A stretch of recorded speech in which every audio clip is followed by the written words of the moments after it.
But if you want to bring it up, we could. You brought it up. Who brought it up? I didn't bring it up.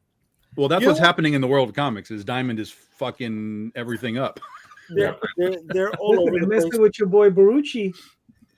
They don't want to pay him. Yeah. What's going on? What happened? What happened to? They're disputing. They're disputing Diamond. They're disputing Dynamite's claim of like roughly $500,000 owed to them. Yep. Dropping the hat, man. Yeah. You know what I'm saying? Which is also why Dynamite is not really doing anything right now, because they're like, oh, you need to pay us. You know. Yeah, it's a mess. Yeah. Big mess. And they have a huge catalog. Yes. They do. And they were the last holdout, right? They were the last holdout on I mean, there's other. I mean, it's not like Diamond only has Dynamite. They have other publishers, but a lot of these other publishers have found their way into Lunar now. Archie is over there now. Titan's over there now. Now, some of that is because of the massive indies thing that's happening too. So I'm not sure how much of that is that, but they are over there now, one way or another. You know, Lunar is picking up some of these guys that are with the seemingly now sinking ship of Diamond. Yeah. It's only a matter of time. Well, it seems like it with their. I mean, I didn't think that would be the case if someone bought them, but at this point, they're really just kind of running it aground. Yeah. Yeah. Yeah, that's true. It sucks that the writing had been on the wall for years, right? Shops had already jumped ship. Not many of them struggled in this transition, right? They were already getting their books from Lunar, from Penguin, and they're not feeling the blow that everybody thinks they are. No comment. Nothing. Who's not feeling the blow? The shops. A lot of the shops. Because a lot of they are, because it's chaos right now. Everything's late. You know, they're getting used to you got your books on Tuesday, you put them out on Wednesday, you sold books and you did it all over again. Now shit's just showing up whenever they decide to send it. Yeah. No, the stuff that was coming in on Tuesday was DC. Everything. It was everything back in the day. Everything would arrive from Diamond on Tuesday. And then when it started to splinter off into all these other publishers or all these other distributors, things started getting weird. And then when Diamond started failing, it got even weirder. And so, you know, my comic book store will get shipments at any point during the week. Just like, well, here's some stuff, you know, it just kind of arrives whenever it arrives. Mm-hmm. It's chaos right now. It's chaos. No, I'm sorry. I'm not experiencing that out here. You know, is it because we're in the big city? Maybe. But maybe because I assume you go to Midtown, right? That's sort of your place. I go to Midtown. I go to Fourth World, which is pretty far out in Long Island also. I go to Demetrius' shop, Everyone Comics in Long Island City. You know, he has a really nice, he cultivates a really nice shop over there. And they're pretty good with ordering this stuff, dude. Well, I'm not saying that the stores aren't ordering. I'm just saying that they're getting things in sporadic, you know, hey, this should have been here Tuesday, but now it's here on Thursday, and that kind of stuff. That's happening in the. I'm not the weekly guy anymore either, though, so I don't know. Well, then you don't know shit. What do you mean? You don't know what's happening week to week, Jay. If you're going in once a month. So wait, are you guys going to the shops week to week? I don't go in week to week, but when I go in, I talk to him about it because I want to know. Because I talked to him, like Critter 8 just came out through Antarctic Press. I didn't even know it was on the shelf. So every time I go in, I talk to him like, what's going on? Tell me what's happening. Where's things? And he tells me. And sometimes I walk in there on a Saturday and he's like, we just got these things delivered and they were supposed to be here Tuesday. So I see it happening with him, and I know it happens with other stores because I've heard the stories too. So, but if you only go in once a month and you're not really having like the conversation, the stuff will just be there, and it'll just be like, oh, well, there's my stuff. I'm fine. Yeah. But if you're actually sort of like, so tell me what's going on, you'll get different sort of, thought processes. I'm sorry, I'm confused. You talk to your shop guys? I don't talk to them. Of course. You guys talk to your shop guys? Oh, I don't know, because we have here in Atlanta we have Coliseum of Comics, which is kind of like Midtown. So you're going to get different points of view, but there is that commonality that everyone's saying kind of like If you only go once a month, yeah, sure. But if you're religious to go every week, yeah, every week you're gonna have you might get something or you might not. Yeah. What about you, Calderon? Once in a while, when I see one of the owners at Midtown, I talk to him. Okay. So it depends on who's there. But when I was younger and I was going every week, I did talk to just about every store owner whose shop I went into, because I spent money, and they knew that. Every week I was going in, I was spending money, bro. You got to remember, I worked in a bodega, so there was cash was available. So I would go in and they treated me well, and it was all right. Yeah. So, okay. Yeah. So of the new distributors, or at least the ones that are up, that are rising up possibly from this, who are the ones that you think might be the one or two or three that might level things out, besides Lunar? Oh, none. They're all gonna collapse. Like, listen, what's happening right now with all these new distributors? Listen, I've been here before. I've watched this happen. I've seen it happen. So you're gonna have some upstarts. You're gonna have some people that are gonna pop in. At the end of the day, it's not gonna matter because they're too small. They can't scale, and they don't have the infrastructure to become a Lunar, a Diamond, a Penguin, or whatever. And that's why a lot of these, when they did start, they kind of tried to be big, and then they sort of collapsed down and they became very regional, which is much easier to deal with. Hey, I'm just going to deal with my region. I'm going to help these guys out, which is fine. I have no problem with that happening. But history tells us this doesn't work. So I have no faith in any of it in the long term. In the short term, you might see some, interesting things, but there's a reason that it hasn't worked for 30 years. Yeah, part of the sale of Diamond to Universal was because Universal had wanted to come down into the States for years already, right? And it's been coming out that they had been negotiating with Diamond as far back as last August to buy them before the whole bankruptcy hearings. But Universal wanted the warehouses that were left so they can have a strategic foothold, not just all of the accounts, which they already have, right? At least up in Canada, right? So I mean, there's a hell of a lot of moving parts in play that we will never, ever see or know about, right? But it doesn't affect us because we're indie guys, right? We're crowdfunding kings. Well, we might be crowdfunding pawns, but the only person making money is Kickstarter. I'll claim as high as a rook, but that is it.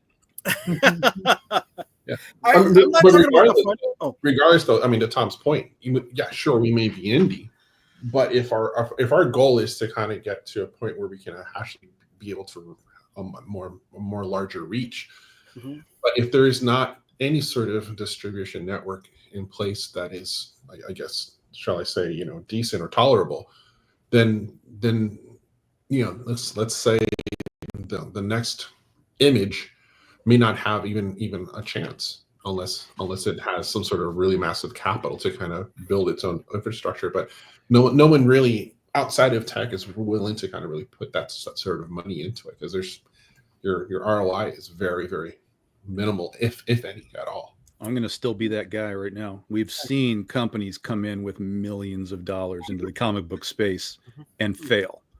So it's not even money that's required. It's, I don't know what it is, to be honest with you, because I've watched companies fail with millions of dollars, and that bums me the hell out. Well, I mean, while I'm over here lasting 15 years, scratching and clawing, like, give me $1 million. I can make $1 million go somewhere. But these companies that are just kind of running around like, we're going to do this, I'm like, I don't know that you're making anything that anybody cares about. Now, I'm not saying that I'm any better, but I'm still here. I'm not declaring bankruptcy. I'm not paying my people. I'm not, you know what I'm saying? Like, there are small guys who have been doing this a long time. JD's been doing this a long time. There are people that have been doing this a long time that have IP, that have some name value at a lower level, name value. We're not Brian Politos and that kind of stuff. But But if the money if the money wants to come, it needs to go there. It can't keep coming into a space where essentially the sole goal is we have to make a movie. And that's what all these publishing houses are. You know, they're just IP farms for Hollywood. And that's where you just are producing anything with a name attached to it, whether it's good or bad, in the hopes that, you know, you'll catch that option check and keep you going. But that's not happening. And that's going to get worse and worse and worse with the way that Hollywood is right now. It's going to become less and less and less. But even Tom, even that option check is not going to amount to much, right? No, not at all. The base, the boilerplate option check is what, $50,000 for 5,000. It's all a shell game. This is the point, right? Because if you can sell it as an option, suddenly you're viable. Hey, we sold this. Hey, this property is optioned to Sony for a movie. Okay, great. All of a sudden that opens doors elsewhere. Oh, that guy got a Sony deal. Like, let's see what he does. And this guy writes a piece of shit for somebody else and somebody else and somebody else. It's just a shell game, and you're not wrong. There's no $1 million deals being happening and people, you know, buying boats every year. It's a shell game, but it's what can we throw against the wall that sticks long enough to pay me to get to the next property. So all right, Calderon. Well, that's the shell game that's being played by, let's say, AWA, Boom, IDW, Aftershock, right? By those companies, right? Yeah, yes. That's what I'm talking about. The very popular Radical, right? Which made that Rock Hercules movie and folded before it even hit the screens. But this leads me to tonight's question. Wait, hold on. Let me just finish, because there's another shell game that's also going on, right? The other shell game is, company called Scout and a few others, right? They get a hold of 30, 40 different creators, right? Just desperate enough to want to get on shelves. They get 2,000-3,000 books on, sold per month for these books.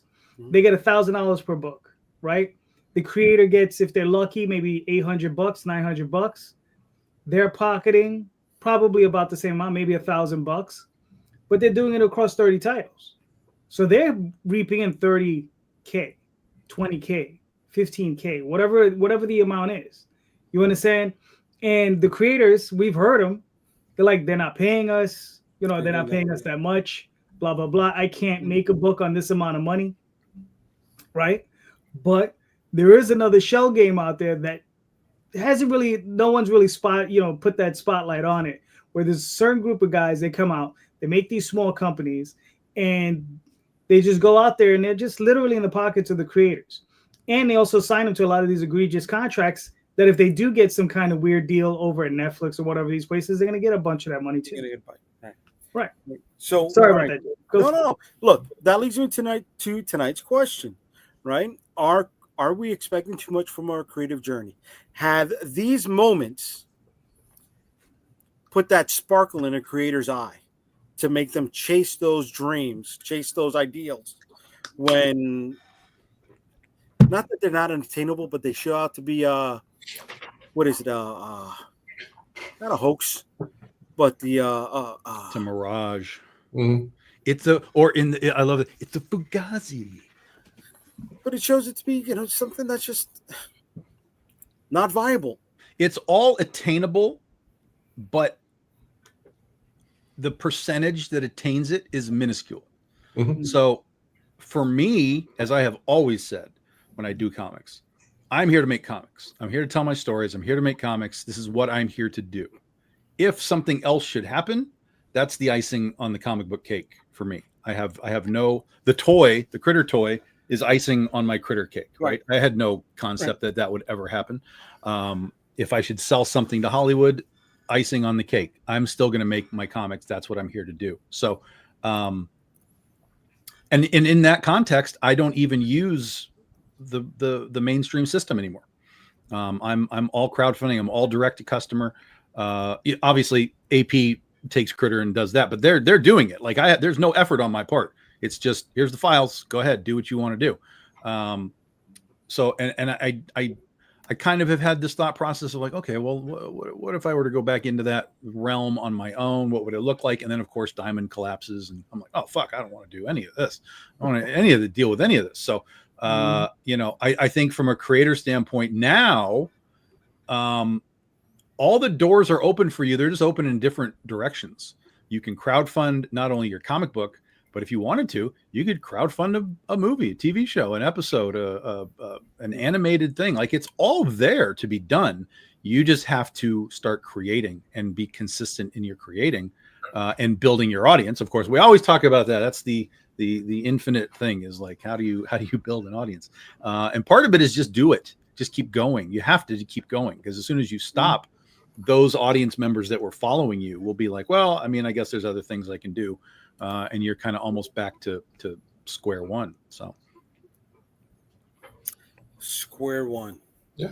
So go ahead. I mean, let me hear you. That's well said. That's true.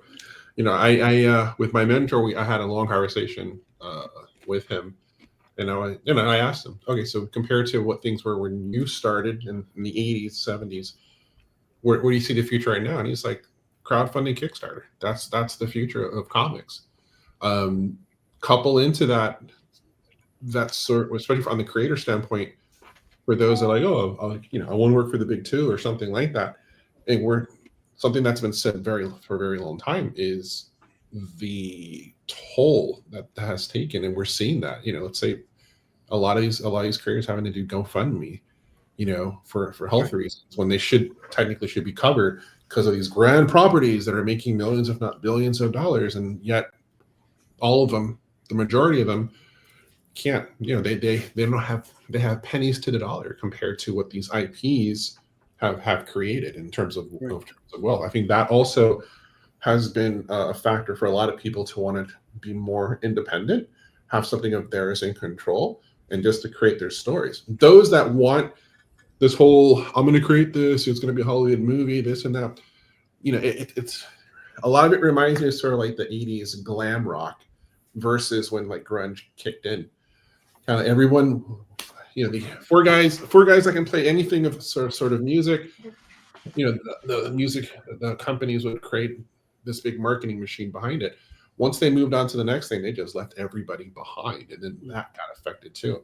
Mm-hmm. And we've sort of seen that. But I think we're also seeing it where people have been like, I've heard many other artists quit, not because of certain things, but they just said, look, I just saw what happened with this guy. He's been doing this for 30 years and he's struggling.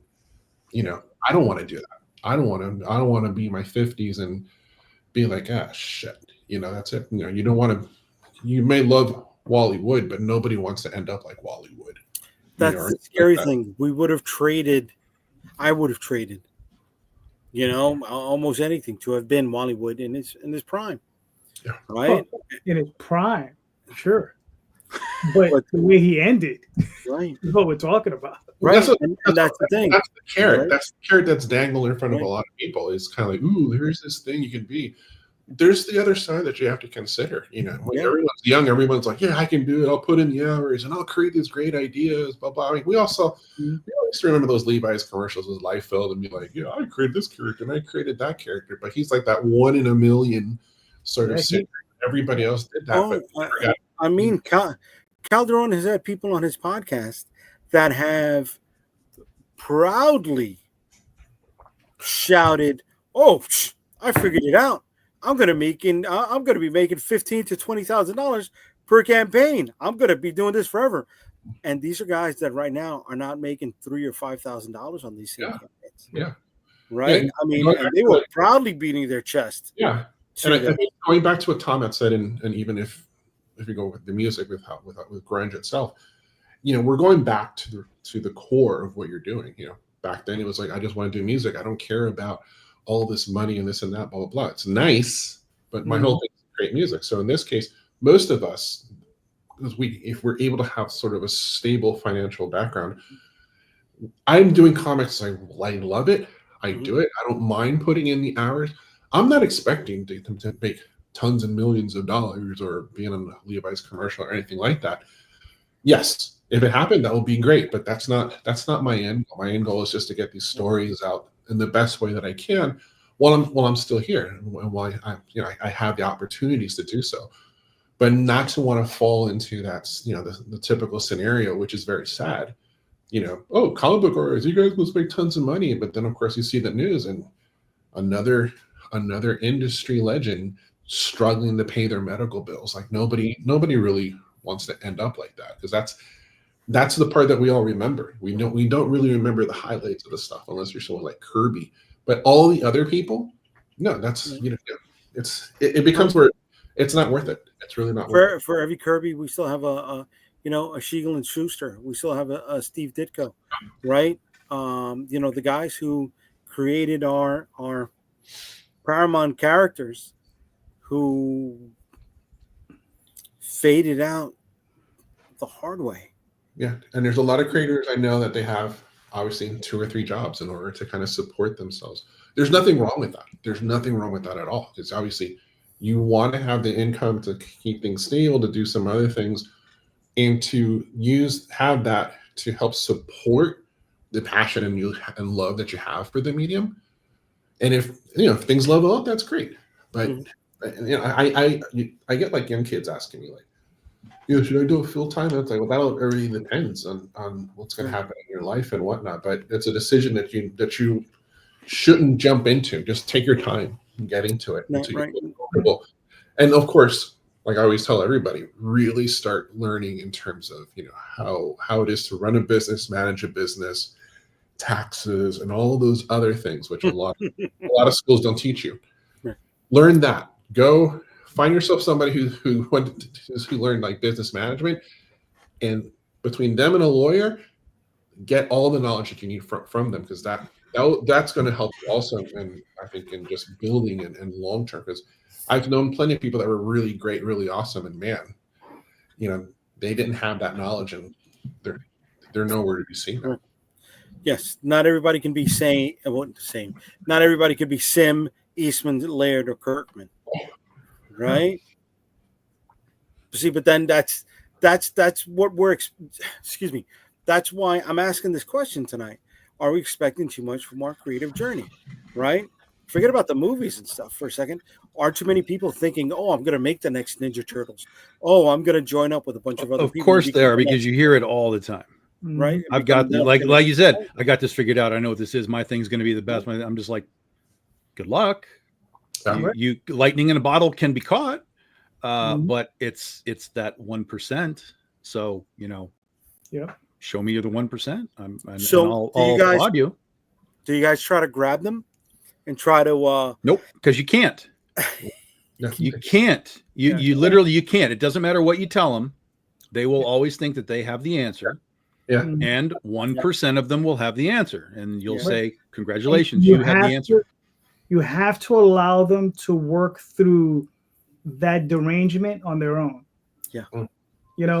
That level of delusion, they have to figure it out on their own. Yeah. It takes a while, right? But some of them just disappear. Many of them just disappear. They just poof, gone. Yeah. And you get that with a lot of people, like, oh, I can draw like Jim Lee, or I can draw like this. And it's like, yeah, right. Like try, please. And not only can to reach that level, but to maintain it consistently for an X amount of time. And no, they don't last. It's usually mostly pinups anyways. And I don't know if it's a fear of mine, but it's one of the things that I've found strange over the last, 30 years, right? Growing up, obviously we, for my youth, had John Byrne, Walter Simonson, Mike Mignola just starting out, Arthur Adams just starting out. Sam Keith maybe came up a little bit later, but you had guys like Keith Giffen, right? Got a very funky style for a long time. And you don't see a lot of that experimentation with those weird styles. Bill Sienkiewicz, right? Would those guys be even given a chance today? We got Peach Momoko, but I think she's like an outlier these days, right? What do you mean outlier in what way? Well, outlier in the sense that she has her style's a little weird, not that weird, but it is commercial. But we don't see like someone like Sam Keith coming in or Mike Mignola. There's not a lot of experimental art, right? Coming into the industry, especially to the big two, because that's where we would see these guys. That's where they would come from, right? Yeah, Sam Keith coming on to like Marvel Comics Presents with his crazy feet and curly cues and stuff. Like, right. And that's where we kind of all really were aware of that dude. Yeah. Do we even get an experimental art in crowdfunding? Or even the incredible Cosmic Odyssey by Mike Mignola. I think it's also part of, we don't see a lot of that sort of creativity because everyone's trying to do something that they feel it's been tried and proven in the market in order to make money. So they're not going to go with something like Sam Keith. They're not going to go with Giffen. They're not going to go even Simonson, and it's a super heyday with all this dramatic line work. No, they want to go with something that's tried and true, and like, okay, what's the book that's real popular? What's the one that everyone's reading? I'm going to try and go for that and do that. And it's, when you see so much of that, it doesn't stand out. I think even in conventions, you start walking the booths and you get tired very fast when you start seeing the same version. It looks very homogenized. Yeah. Right? But at the same time, no one has the, and dare I say, sort of like the creative intellect to push themselves into this other space and to be bold. They'd rather just keep it safe and just, I'm just going to do this one little thing. But then when something different does pop up, everyone jumps towards that.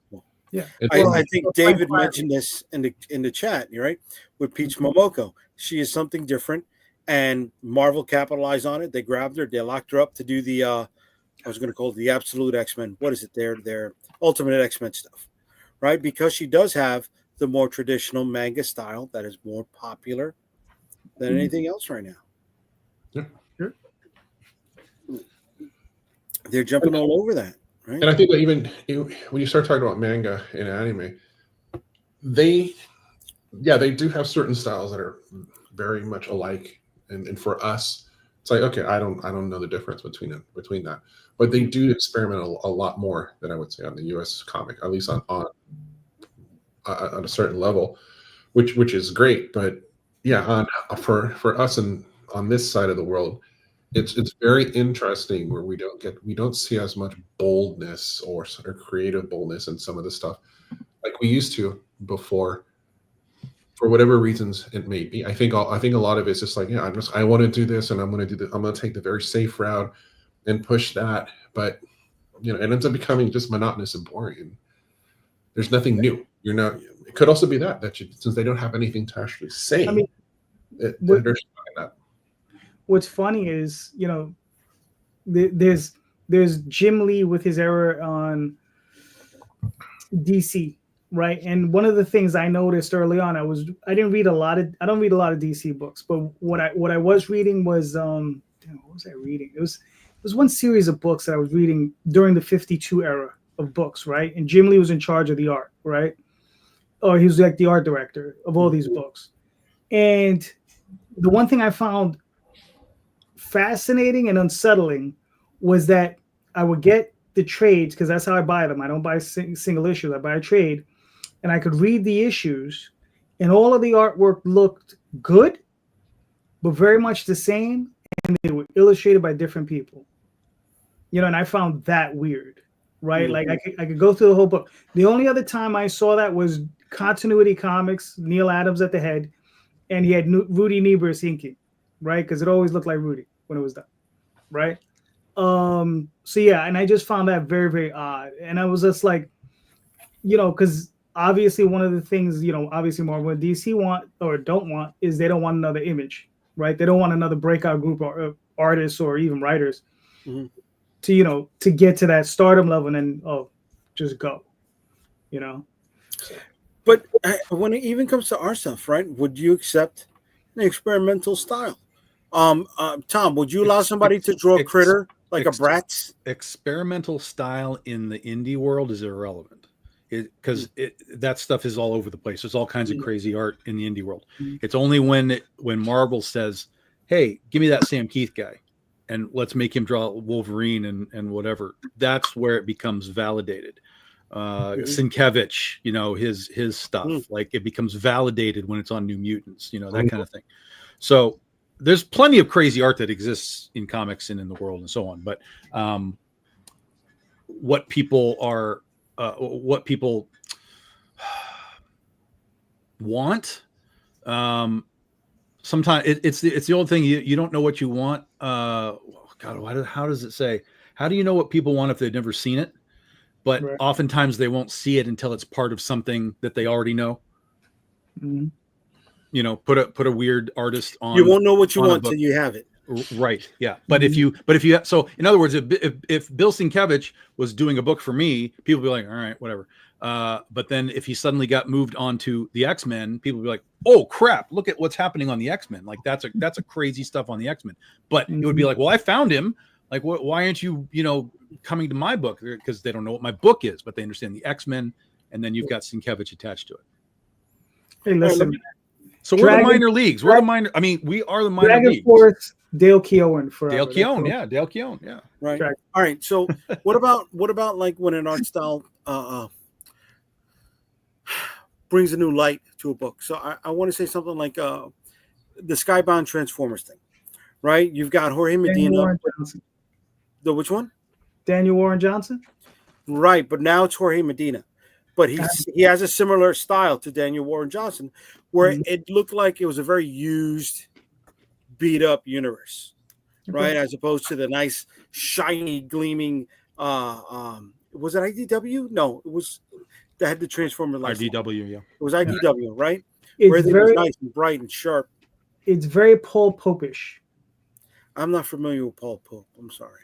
Yeah, that's an interesting reference. Mm-hmm. It's an interesting reference.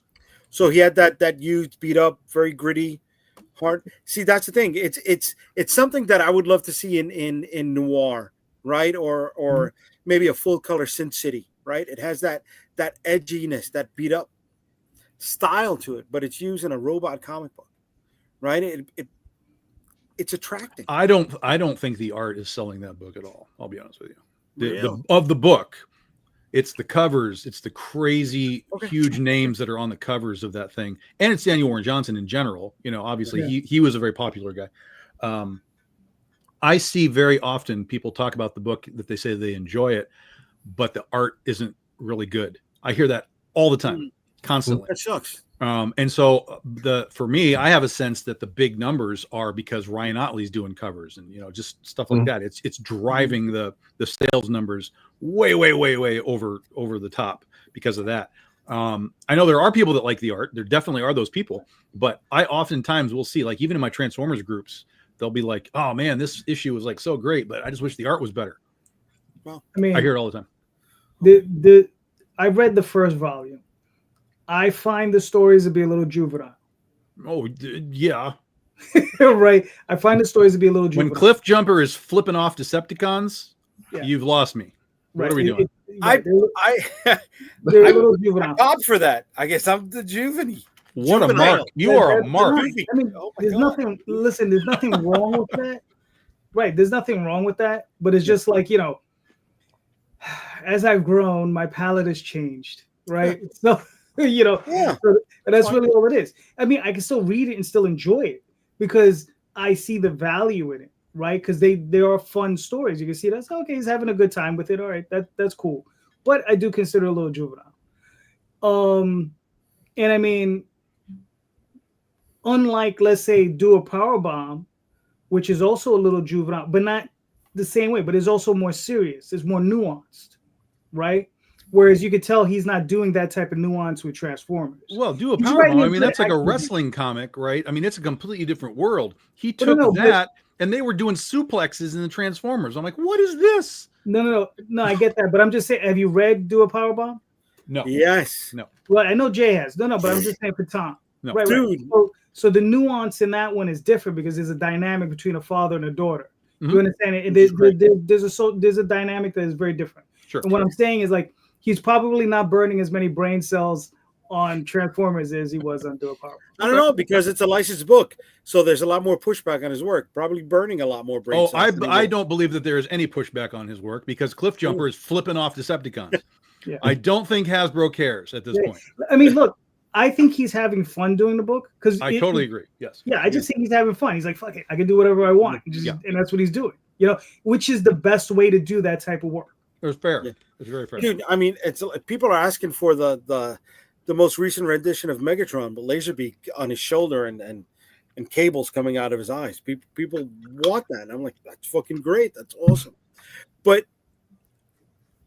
Dual Power Bomb never should have worked, right?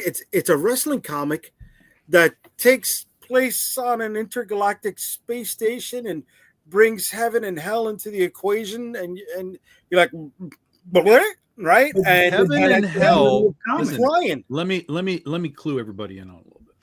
Heaven and hell sells books. Angels and devils and demons and shit and crosses and that stuff sells books, man. And so it sells books. People lose their mind over that kind of stuff. Just the iconography of it. People like drive right in. It's sort of like with Coffin Comics. Dude just put skulls on everything. And people are like, oh my God, the skulls, man, like the skulls. Like it's the iconography of all of it. And that's why the Transformers works is the iconography, because they're now Tetrising it. So spoiler alert, Optimus Prime has like Megatron's arm on him, all right? You know, crap like that. They're playing with the iconography and giving in a way that I don't give two shits about, because I can just see that it doesn't mean anything to me.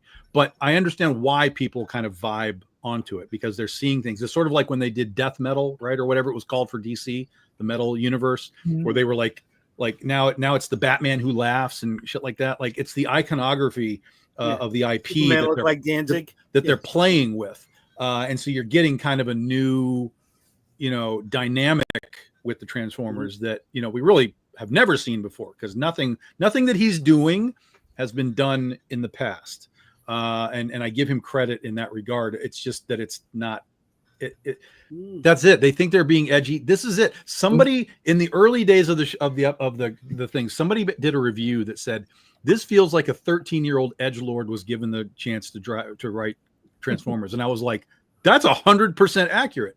And I lost it. I lost it after 3 issues, and I was done. And then I think it was issue 4 that had Cliff Jumper flipping him off, and I was like, oh yeah, I chose right. But again, I understand the iconography. I understand the nostalgia of it, and I also understand the value of dudes like Ryan Otley drawing covers for this type of an IP, which will, because the covers have been great. Like I will tell you, all the variant covers and stuff are like wild and crazy and big names and super cool. And you know, that's kind of the world we live in, is like we want all those. Look at the Battle Beast thing that they just put out, right? I was just gonna ask all those you. fucking covers, crazy covers, big gigantic names, 400,000 units. Like it's almost like people are like, they don't understand how the industry works. Like Kirkman's showing you how it works. Like use the names, put them in the right place, make a cool book, even if it's moderately cool, and you're going to be fine. You'll be able to do this. But all right, so it's unfortunate because as easy as that sounds, it's also sort of what I have called sort of the diminishing returns of comics, because if you don't have those elements, you can't sell the book at those numbers. That's really the disappointment, right? Like, so take Transformers, take Battle Beast, put 2 covers on it. Are you selling 400,000 units? No. But we used to sell 400,000 units of one cover back in like the 90s. So that's kind of where it's like, where really are we as an industry? So do you take that and apply the original Kirkman manifesto, where you get work with one of the popular houses, use their machine to build up your name, and then come back? Well, sure, but that still doesn't guarantee anything, right? There's been plenty of people that have done that and haven't sold 400,000 units of a book. You know, they've had success, but not like, you know, crazy over the top success like that. So yeah, no, I think there's absolutely value to be able to say like, hey, I wrote Wonder Woman, and then tell convention goers like, I wrote Wonder Woman, and they'll be like, oh shit, you're valuable because you did something that we understand. You did something we understand. Let me bring you to my convention and tell everybody you wrote Wonder Woman because you're now valuable to a larger audience. Yeah, I think Jeff Johns is perhaps doing some of the best comics in comics today. And who's talking about Ghost Machine, right? And he's working with some of the best artists on top of it. Right. You know? And What is it? Red Coat? What else? Red Coat, what is it? G.I. Robot? Is that the other one? I don't know, dude. I'm not. Red Coat, G.I. Robot. The Rook. And, the Rook. And the Geiger. Okay. And, it's not. They're all excellent books, man. Okay. I would tell anyone, it says you want to read a good comic these days, go read those. Okay. Yet, and it's going to sound stupid, but what James Tynion came out with a book recently where it's pretty much. I'm out of the James Tynion game. This is the first book I picked up from him. Guy's books anymore. The first book I've picked up from him. Is it a spin-off from one of his other ones, or is it a brand new thing? No, it's a brand new thing, but it's pretty much Battle Royale. You know what I mean? Yeah, okay. 12 guys go into a town, and whoever comes out, the winner. Yeah. That's it. Exquisite Corpses. There we go. Thank you. I stopped reading Junkyard Joe. Yeah, there it is. I stopped reading James Tynion because it's all the same note. It's all just depressing, whatever. It's like there's no fun. It's just depressing, and it's just like, oh, this is kind of sad. Oh, look, it's a little bit more sad. Are you talking about James Tynion or The Walking Dead? Because it sounds like they're the same thing. Well, I stopped reading. I couldn't get through. I bought the first trade. I couldn't get through that. Of Walking Dead? Yeah. I got through 5, and I was like, I have read more than enough. Yeah, I lost it around the time they brought in Negan and they killed Glenn in the books. That was it. What was that? 60 issues? Something like that?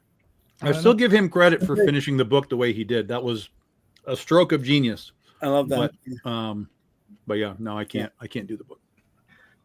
Yeah. It's like people telling me see Breaking Bad. I can't. Oh, you have to see Breaking Bad. No, I'm not gonna watch Breaking Bad. Why are we gonna watch? You have to see Breaking Bad, dude. Here.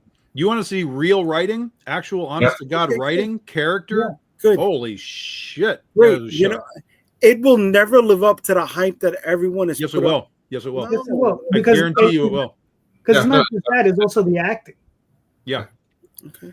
Because here's the thing. Yeah. Remember, was it the first Godzilla movie that he was in? Yeah. Yeah. Right. So you watch that movie, and it's good all the way up to the point he dies. Yes. Yes. Because the best actor in the movie just died, and it was just like. Right, but he doesn't always pull through. Remember Total Recall? Come on. Total Recall? Well, only Total. Are you talking about the one with the new one? Well, not the new one anymore, but yeah, he did the remake with Colin Farrell and the lady from Underworld. Yeah, but that's you're comparing a remake to an original concept of Breaking Bad. But if what's Godzilla's a remake? But he still brought his acting chops. That wasn't a remake. That was a new movie on Godzilla. That was one of a series. I don't want to fucking hear it. Come on, you're extending the IP. You're putting something else with it. But it's not a remake. No, cum si, cum sa. It's the same shit. Stop it. Not. That's like saying Star Wars Strikes Back. Jay, did you watch The Penguin? Yeah, I watched The Penguin. Yeah. Okay, so if you watch The Penguin, it piggybacks on a lot of foundational storytelling from Breaking Bad. Okay, that's great. So, but you got to watch the source, which is Breaking Bad. Breaking Bad, yeah, it is. It's a masterclass in writing and storytelling, character development, and arts.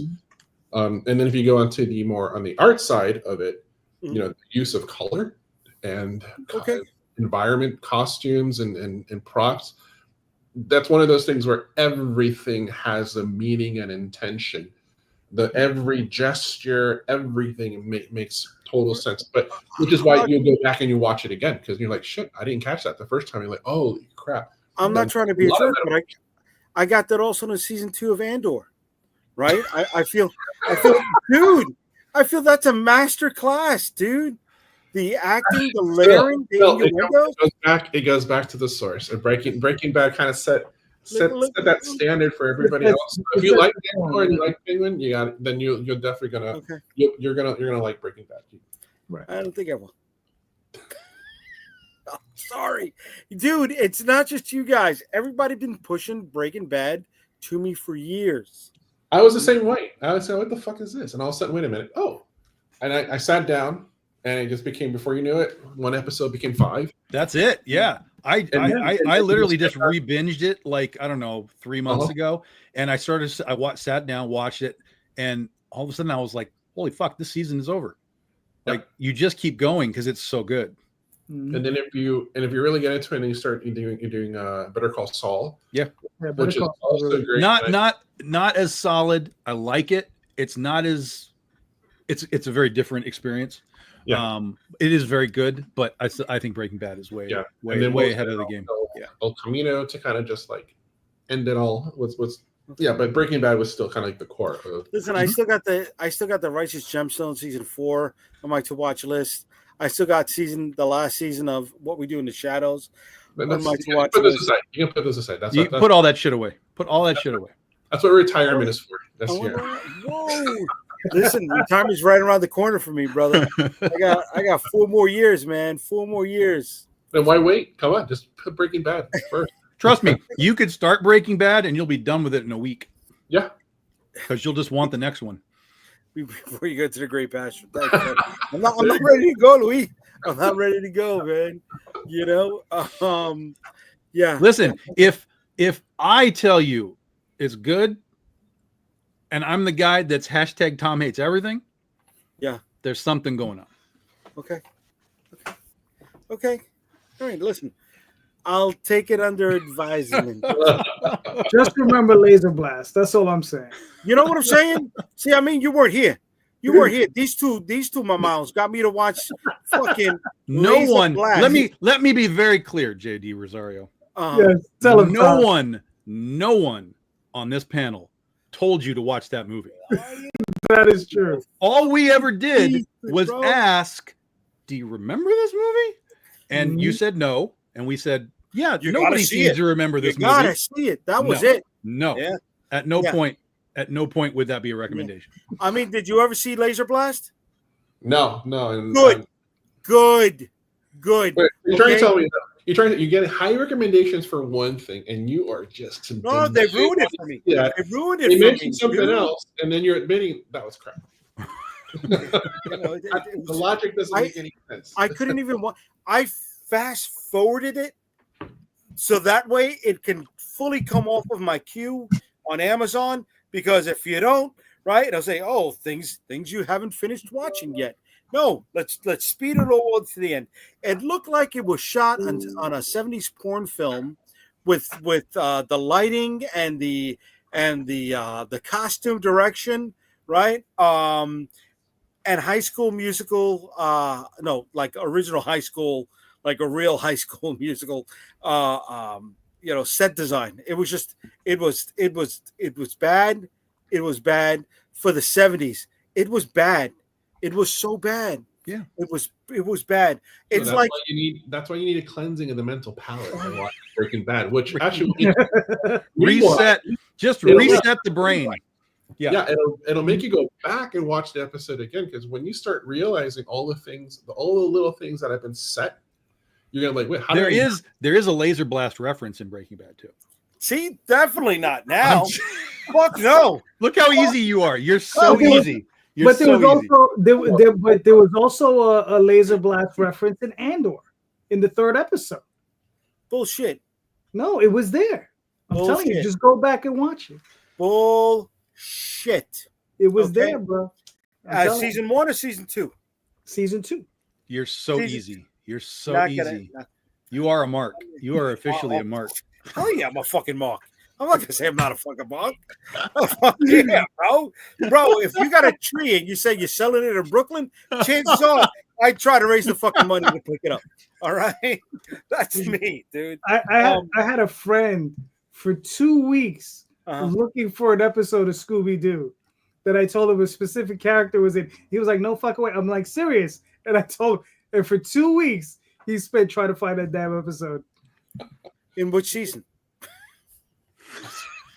what I'm saying. I'm a Scooby-Doo Mark. I'm a Scooby-Doo Mark. I got the first 2 seasons box set. I got the original one, and then I got the one we had the. Do you have the one with when they were with what is it? The 2 guys from the 2 brothers, Supernatural. No, because it was on Supernatural. Yeah. It wasn't on Scooby-Doo. It was on Supernatural. Okay. Yeah, no. That new shit didn't work for me. The 70s, the 80s stuff, yeah. I got the Hanna-Barbera box set right there. Come on. Oh, Now, if you asked me Davy Jones from the Monkees, yeah, I got it. That was on replay all the fucking time. Right? So if we get you Breaking Bad on VHS, will you watch it? VHS. Wow. I'll get you a beta copy. Wow, Betamax. Holy shit. Am I going to flip to WHT and find the whole series there on Friday nights also? Shit. I miss WHT. I really miss WHT. They can't. They would always replay. What was it? Band of the Hand. What? Oh, come on. Band of the Hand. It was an early Michael Mann film he took the 5 kids. It was pre 21 Jump Street. He took the 5 kids out of juvie, and he had them fight. Sent them to band camp. No, it had what was the woman that was the hot chick, the first hot chick that was with Jim Carrey. What's her name? What is happening right now? Seriously, like what are you talking about? We are everywhere right now, dude. Band of the Hand. Band of the Hand. I just think you just have a fascination with masturbation. I mean, I'm like, band of the hand. What are you talking about? No, are you kidding me? Is that rubber bands on your hand? Is that what it does? See, now I got to validate myself right now. Hold on a second. Sounds like one of those questionable titles that was in that specific section in the old video store. Wow, in the corner, behind the curtain. Yeah. Oh my God, you guys are so fucked up right now. Band of the Hand. Spoken by the person. It sounds like a porn movie. It certainly sounds more like a porn movie than Laser Blast. Yeah. Here we go. Band of the Hand, bro. You guys are really fucking you're hurting me tonight. You see, Michael? Thank you, Michael. Thank you, William. Look at this. Here we go. See, you know what? Fuck you guys. I'm going to bring Michael on from now on. Here we go. Michael knows what I'm talking about. We're here, Michael. All right, Band of the Hand. I remember it's not that great. That's right, it wasn't that great, but I still liked it. Lauren Holly. Thank you, William. William grew up with me. He knows. All right. Fucking here we go. It was on HBO forever. Damn fucking right. Rada, my man. There he goes. No one knows what's going on. No, I haven't sold Galactus yet, Justin. But here we go. Band of the Hand. IMDb, you're getting the fucking plug tonight. 1986. See, Luis remembers. Band of the. God damn it. What the fuck is going on? Okay. Band of the Hand. You see, the Spanish guy from Batteries Not Included, that he passed away. If this dude doesn't get eaten by an alligator, I'm going to be upset. He doesn't. You see Leon, who was in the Madonna video, Like a Prayer. I don't know who that kid is. Oh my God, that is the 80s for sure. 100%. Yep. Look at that jacket and that shirt. That is Miami Vice. Yep. Holy God. I'm going to cosplay that. That's amazing. Here we go. Wait, There we how go. is it that we're showcasing this and we're not showcasing Breaking Bad? This I know, right? Because this is so much better. If you guys watch this, I'll watch Breaking Oh, here Bad. we go. I just watched a cop throw 5 kids into the swamp. I'm not enthralled yet. Yeah.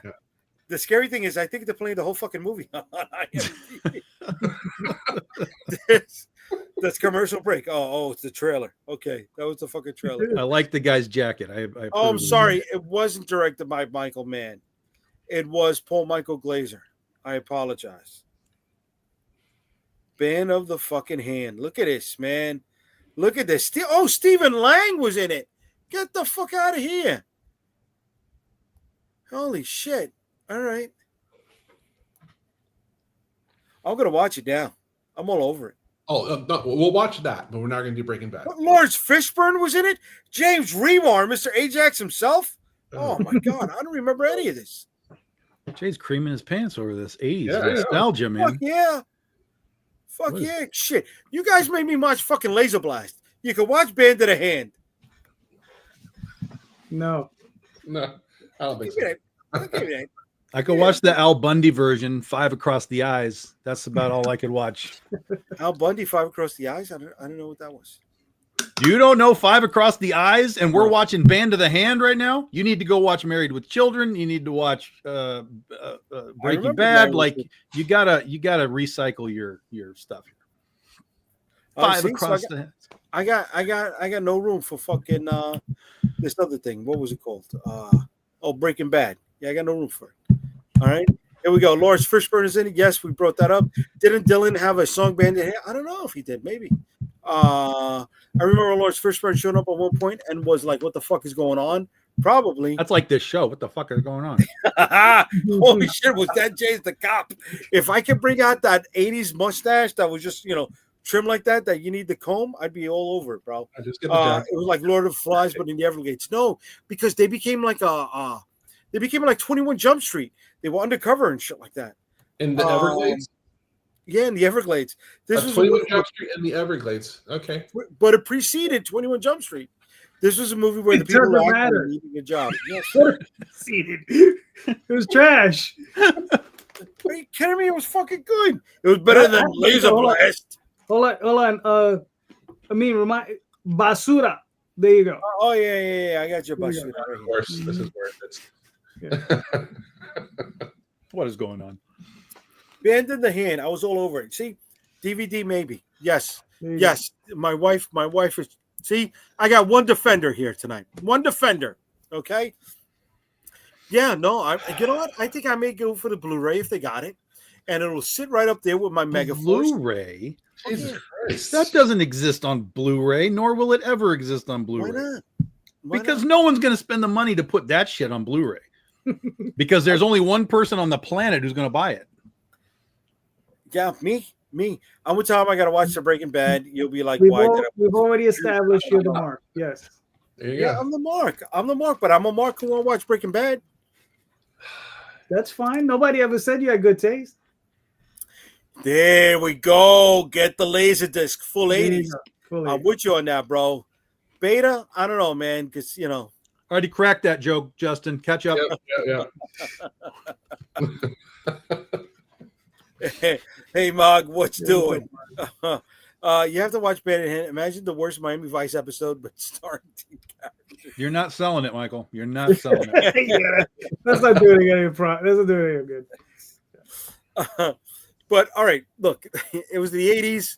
They were doing a lot of coke. They got it off the ground, right? They got it off the fucking ground. But when it comes back to everything that we're talking about tonight, what were we talking about? We're going back to depressing show. Oh, okay. So let's go back to beating up on me. So all right then, Band of the Hand. Now this is what sells it. All right. Well, you saw as soon as we went off on you, everybody started chiming in. Oh, they started chiming in. They love that. Yeah. Yes. So let's talk Band of the Hand. Who wants to go for the license? Band of the Hand comic book? Why fucking not? Jesus Christ. You could probably get it for a stick of gum. Bro, it's lighting a fire in the chat. Why not? You don't have to watch minute. Okay, we went over that one. Yes. We just got here. Okay. Teen characters played by 40-year-olds. 30s. Well, yeah, that 30s. was the 90s in a nutshell. That's 90210 and all that kind of stuff. Like, oh look, I'm 17 and I'm clearly 29. I know. You know what? The question does lead back into the question for tonight. If we go after an IP for the funked 80s property, are we expecting too much? Yeah, Depends on the property. It does depend on the property, yes, but you are still expecting too much because there have been endless examples of things that they've done that just kind of meandered about. Puppet Master, for example, was around for a long time. Trancers was around. There's all kinds of there's all kinds of crappy comic book adaptions of crappy 80s films. Did Kroll get one? not a movie adaptation. I don't think it ever had a movie adaptation, but the series yeah. kept going for a period of time. It had okay, so the series started from the movie adaptation. No, the series started from The Crow, and then it became a movie. Not the Crow, not the Crow. No. Kroll. Oh, Krull. Sorry. Krull. No, there was never anything Krull done. Yeah, Sorry, they did do an adaptation. Yes, they did do a 2-issue adaptation, but there was nothing else. I don't know that there's anything to be done with that. But I mean, I wouldn't say no. Right? Who's the guy, Calderon? You had him on your show a few times. That had the license for the fantasy series that had the guy with the 3-claw sword or something like that, 3-bladed sword. Yeah, Sword and the Sorcerer. That was Ozzy. That was Ozzy. There we go. Did that pop for him? Did he make money on it? Was it worth? I think he did okay, but it's like anything else. I mean, without the ability to really push it, right? Because you still got to have financing to push it. Right, it's one thing to get the IP, but you still have to have the financing to really get behind it. And I mean, he got a Simon Bisley cover, which looked really good, but that's one cover, right? Whereas if you look at something like the Transformers, you got like 10, 12 covers, right? And you got not just Simon Bisley, you got Ryan Otley, you got Jim Lee did a cover for somebody recently, or was it G.I. Joe he did a cover for? I don't know. He did something for somebody. No, recently. He didn't do anything for G.I. Joe. Oh, okay. Well, I know he did a cover for somebody recently, but they had all these big name artists, whereas Ozzy didn't have the revenue to get somebody like that. Well, and plus, it's called Sword and Sorcery. No, the Sword and Sorcerer. Sword and Sorcerer. Nobody knows what that is. Yeah. Well, that's too vague of a. There's 10 of us. Yeah, that's what I'm saying, and 4 of you bought the book. Yeah. So right. IPs that they're like a niche within a niche within a niche. Right. And if you change it to try and make it more mainstream, then you're going to get backlash from that small little group. And but then you're going to have the larger group like, I don't know what this is. Trancers, like what they actually made a movie of that. That's how it's going to end up being. Like nobody knows. You don't know what Trancers is? Dude, I know what Trancers is. Okay. But there's no general awareness of Trancers. Yeah. It's not like saying Ghostbusters. You know what I mean? Yeah. Exactly. Right. Exactly. Or so what you like Conan, right? Like the general knowledge around Conan. But even Conan, like because we grew up seeing that with Schwarzenegger, but they tried that, but it didn't kick off. I think as much as they thought it would. They just like. It really the current iteration of the comic book by Jim Zub is doing quite well. Yeah, but for those of us that know, but generally for but what it was in the 80s, what does quite well mean? As far as sales, probably north of 30,000. I mean, that's quite well. That's what we're happy with in our industry. Quite well is 30,000 today. For Conan of all things. Like Jesus Christ. Listen, it's not the 90s anymore. I know. This is what I'm saying. It's like where are we really with this stuff? It's kind of disappointing. Yes, it is. Luis hit it right on the nose. Beastmaster was the shit. Remove the and you've got it right. No fucking way. Beastmaster was fucking amazing, bro. All right, would you rather get the license for Beastmaster or fucking the Barbarian Twins movie, right? Beastmaster would have a more viable sellability to it, but it still probably wouldn't sell 30,000 units. Mark Singer does the con circuit. You can get him to do some. It's true. If you could tie it with Mark, you would have something. You would have to get Mark involved. Yeah, that changes everything. If you can include the actors in your marketing, that changes everything. The actor, he's the only one alive. John Amos is dead. Rip Torn is dead. Tanya Roberts is dead. Roberts, yeah. Even that has a certain lifespan because how many people actually know who Mark Singer is? Sure, right. Yeah. Well, yeah. And he's because here's an example. He's a really nice guy, though. Really nice guy. Remember that? What's his name? Tom Katz or something? The guy who did The Greatest American Hero? Katz? Something like that. He tried to revitalize that property with comics and other stuff, and he couldn't do it. Yeah. So it like I said, it can change your marketing. It guarantees nothing. Yeah, and we go back again to like those one things that become these hits because we're talking about all these things in the 80s, and then we talk about Knight Rider. Knight Rider people still remember that. Yeah, they may have never seen any of their shows, but yeah, you show them the car, there's a good chance they know what that is. You talk about Airwolf, oh, maybe. Yeah, let's go to something like Blue Thunder, like another helicopter movie. Blue Thunder, deep cut, love it. Yeah, baby. You have all these IPs that we grew up with, and we're familiar with it. Probably thanks to HBO for the most part. But that doesn't exist anymore. Right. It's the same thing as most of us where we were growing up, or even in our late teens or 20s and 30s, where late night television kind of gave you that sort of thing. That doesn't exist anymore. Right. You don't hear people watching TV late at night and coming across these really obscure shows or whatnot, or movies, and being like, holy crap, what was that? We don't have that anymore. It's like whatever is on YouTube and whatever can get popularity and eyes and views, that's it. These obscure things, they're becoming even more and more and more obscure as time goes by. And yeah, I mean, even that we mentioned, I'm sure a lot of people are now Googling it, like, what the hell are these guys talking about? Like, there's well, no, they wouldn't, because they watch our stuff, and I'm a little upset that you didn't complete the helicopter trifecta and not mention Riptide. Really upset at that. Let me tie in. You see. The dinky helicopter that doesn't compare with the other two. Yeah, I remember that. Fuck you. But hold on, let me chime in, because Daphne kills it right here. We will not commit to Breaking Bad. Damn right we won't, baby. Deshaun, what's up? Yo. DC Cab. We can get Mr. T to tie in on this. But Daphne. No, it would still crap out. He had his own comic book. It lasted 3 issues. Yep. This is what we want to see right now. The Hardcastle and McCormick graphic novel. I'm fucking all over it, with the guy who was not Brian Dennehy. What's his name? But he was like Brian Dennehy. And the other guy who was the father from It's Not a Tumor, Kindergarten Cop. Here's the thing. A lot of these things maybe have potential, but you need great artwork, you need great stories, but that still doesn't guarantee anything. Yeah. Big Trouble Little China, which a lot of people are aware of because of Kurt Russell, he's still alive, yada yada yada, blah blah blah. They did comics and stuff for that. That didn't really go anywhere. Yeah. Yeah. It was out there, but it didn't go anywhere. So none of this guarantees that you're gonna. They've also done what? I Dream of Jeannie. Yeah. The Honeymooners. It's Stargate SG-1. Highlander Highlander. Highlander comics. Highlander. Yeah.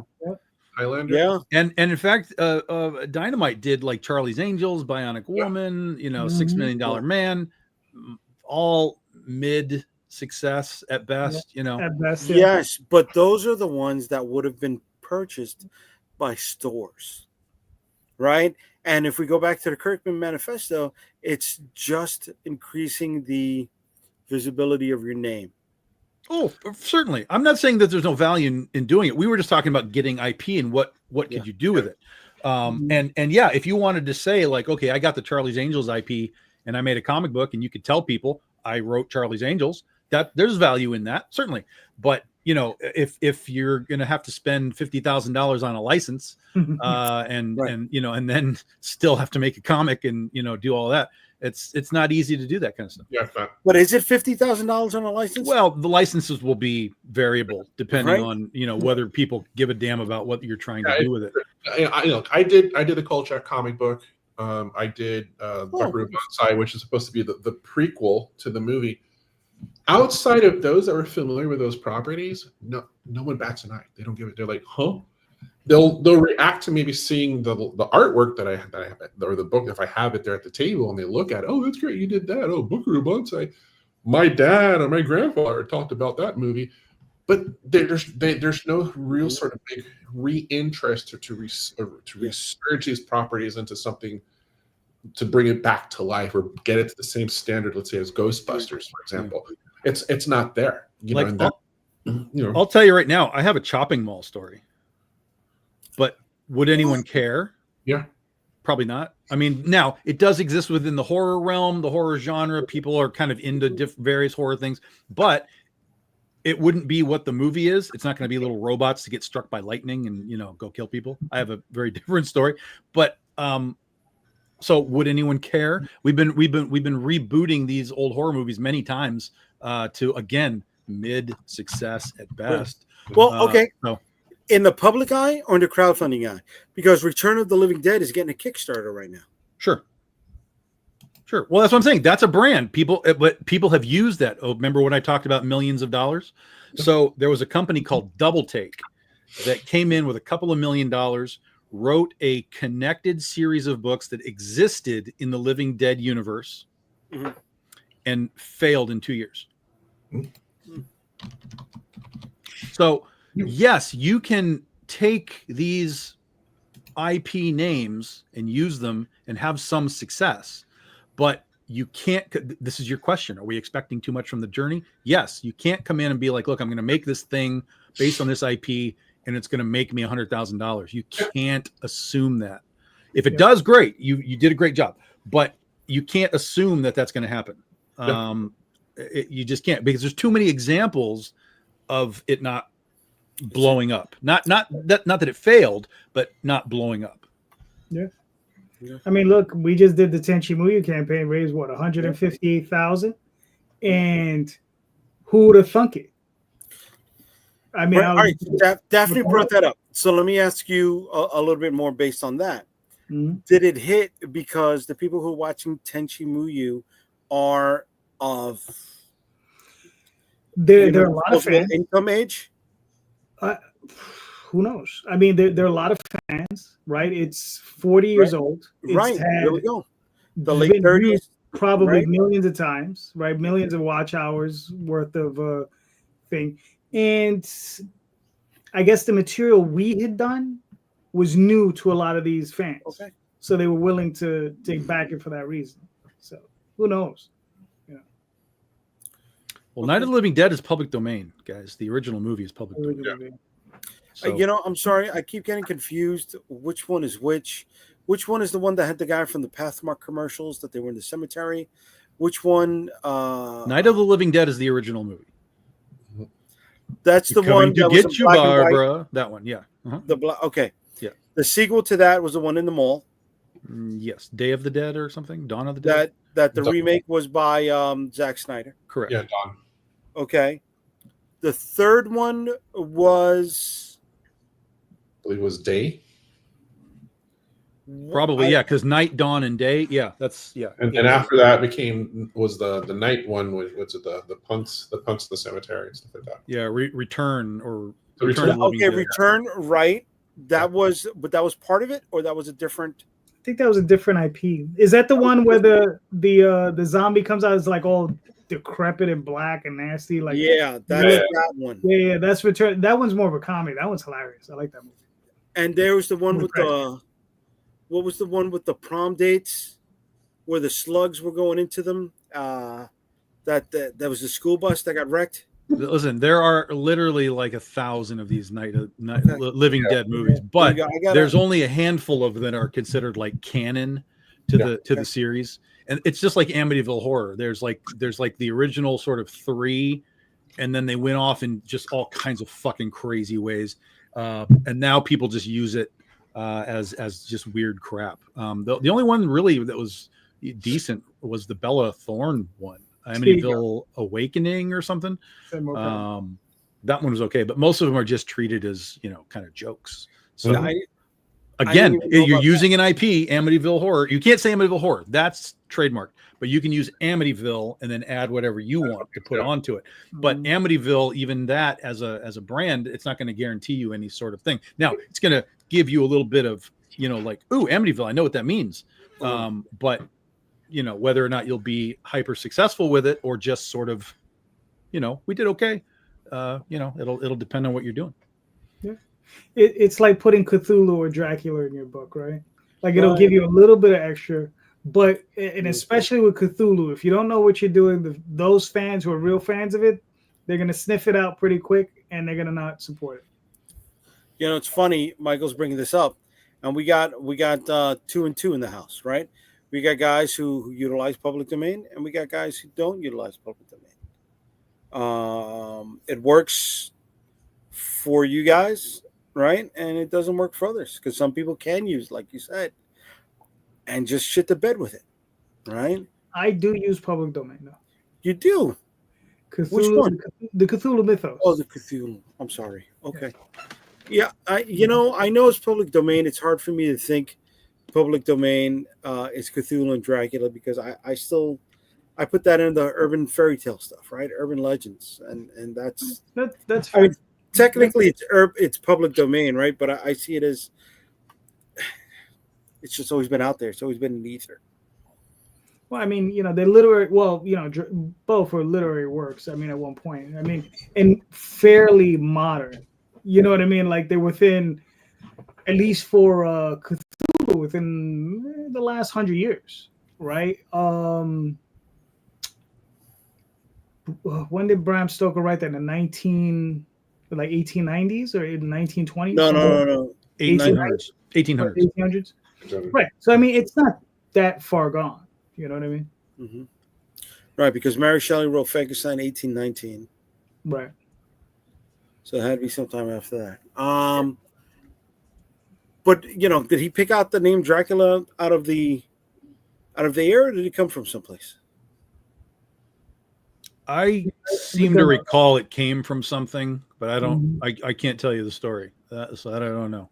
But but it wasn't like it was like an interpretation of something. Dracula.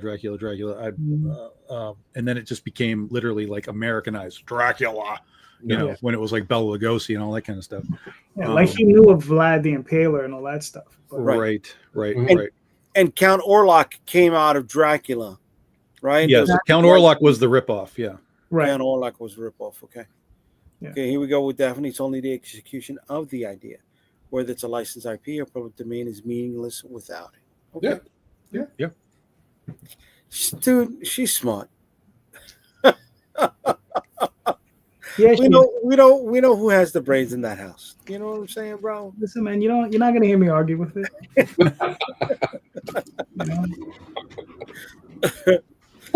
But whatchamacallit, it's again, it comes back to tonight's question, right? Are we expecting too much? You even brought it up, Tom. Right? How far can we go, and how far did we want to go with this stuff? How far can you go? It's endless. The doors are open.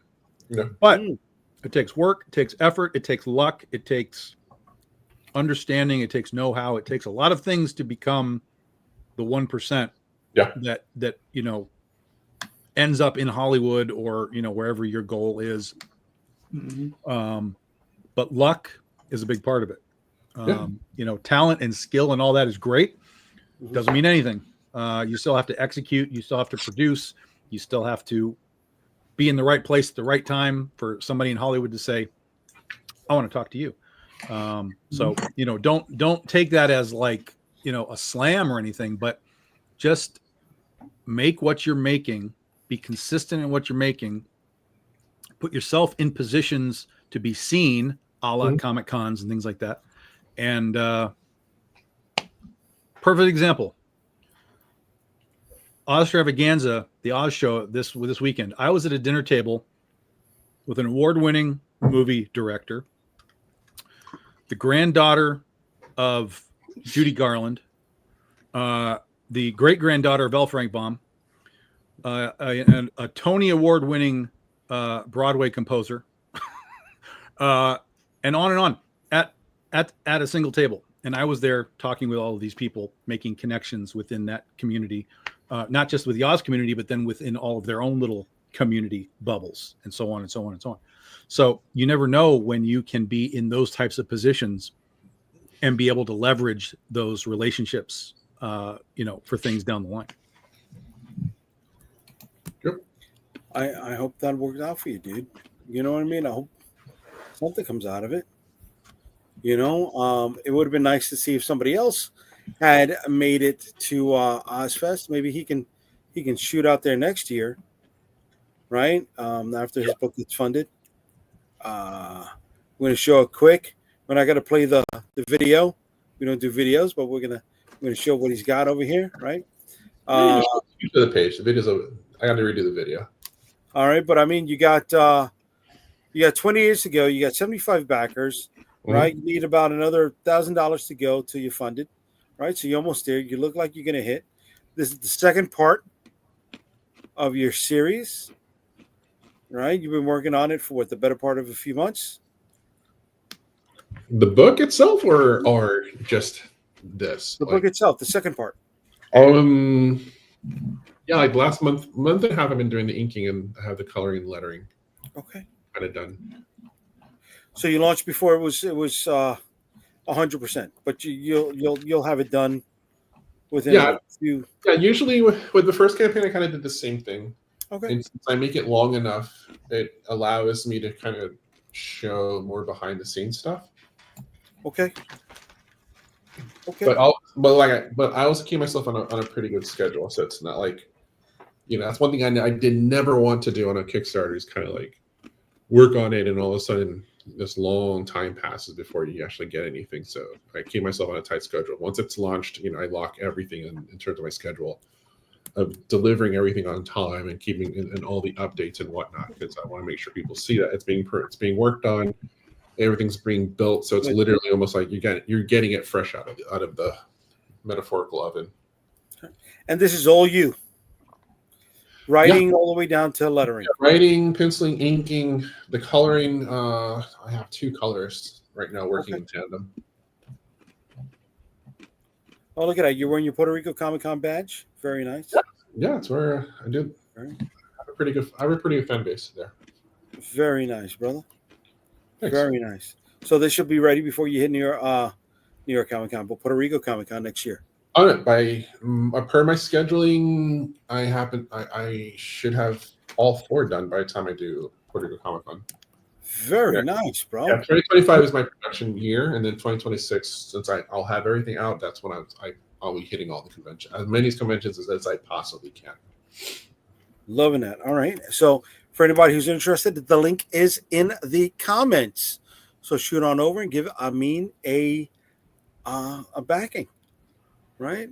Besides Amin, we also have 2 days left on Calderon's book. Magi's Grace. Yeah, give us a quick. Oh, you're funded. You got 74 backers. Nice. You got 67 hours to go.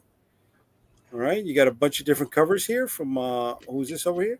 That's Art Voyager. Art Voyager. Right. That's from C. Michael Lanning, the series artist, and my partner on the deal. This is by Champe Ramirez. All right. C. Michael Lanning again. This I got a feeling that Amin has a lot higher margins on earning margins on his book than you have there. I mean, quite possibly. I don't know.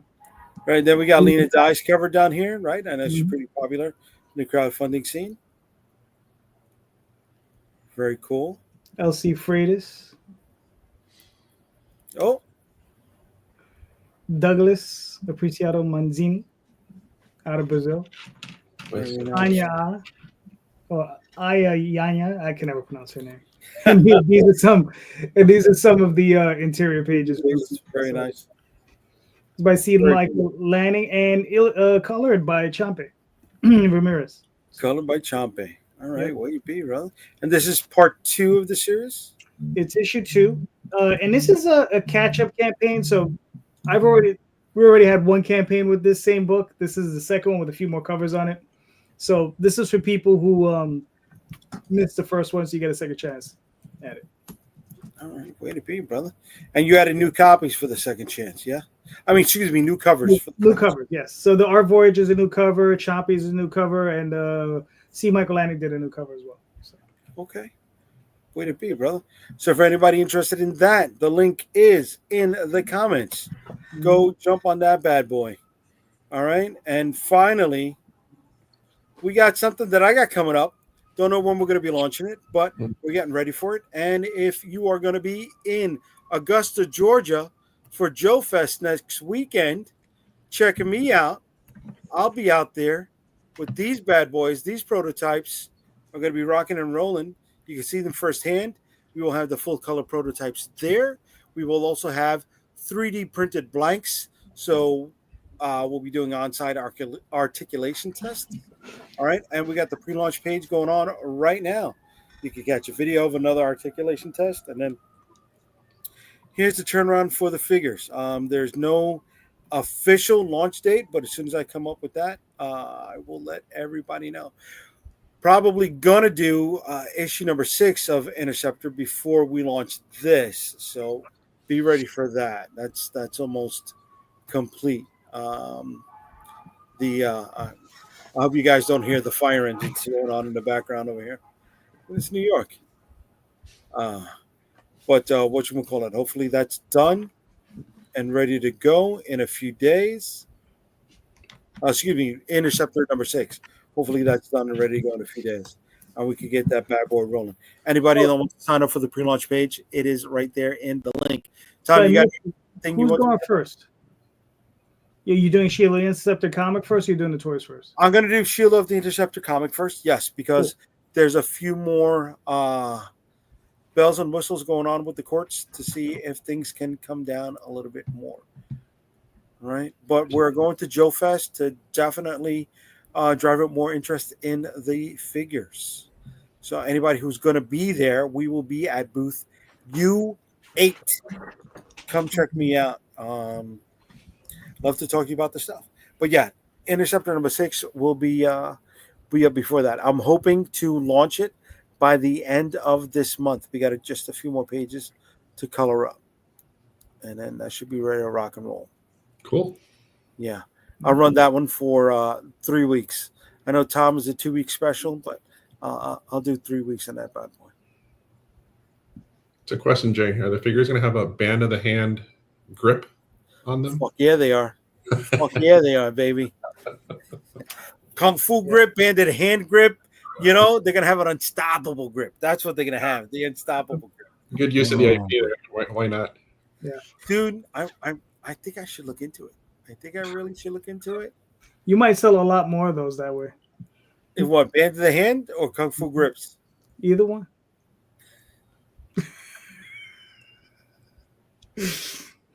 William gets me. William gets me. 5 across the eyes. That's right. There you go. William understands. Yeah, William's the fucking best. 5 William, across the eyes. William, I hope you can make it to New York Comic Con this year, kid.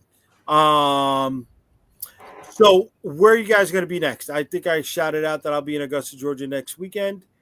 You got any shows coming up? Let me see. I'll be roaming around SuperCon in Miami. I am going to be on a panel at San Diego. I'm going to be there for like a few days, so I'll be roaming around as well. I do have a table at Tampa Bay Comic Con, so you can look me up. I'm at Art or Yellow Road Studios, and then then I think from then whatever pops up that I might do, but at least securely most of my stuff is going to be for 2026. Very cool, man. And where else can they reach you if they don't see you at the convention, bro? Yeah, you can reach me on Instagram at AAMAT. You can also look up The Road to Oz Comic on Facebook and hit up the Facebook page there as well. Where you been, brother? Calderon, what's up? What do you want to say before you get out of here, baby? So if you want, tomorrow I'll be going to go see the ballerina. So that's where I'll be at. All right. So seeing as you were asking. All right. Anyway, so theoswaldchronicles.com, talltalesonline.com. Currently on Kickstarter, Magi's Grace, theoswaldchronicles.com, dropping on Kickstarter on Monday, and this Sunday night with Mr. Rosario, we'll be back doing the Sunday show. You'll be back. Oh, I can't do that. I don't want to get tagged. All right. There we go. Tom, where can they find you, kid? Did Tom freeze on us? Did I lose Tom? I think he lost Tom. Holy shit. There's a first for everything, ladies and gentlemen. This is it. Look at this. Take a screenshot right now. We lost Tom. All right.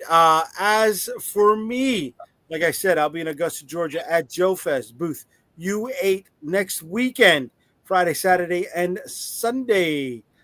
For all other information, please check me out at unstoppablecomics.com. I want to thank everyone for joining us here tonight on Comic Book Streamland, on YouTube, on Facebook, and on Instagram. We appreciate it. Please don't forget to hit those like, share, and subscribe buttons, and share this with some of your friends if you can, man. maybe you guys can hang out with us next time. All right. I won't be here next Friday, but we'll be here the Friday after that. Later, everybody. Have a good night. Have a good night. And for Tom, go check out Critter. Check out.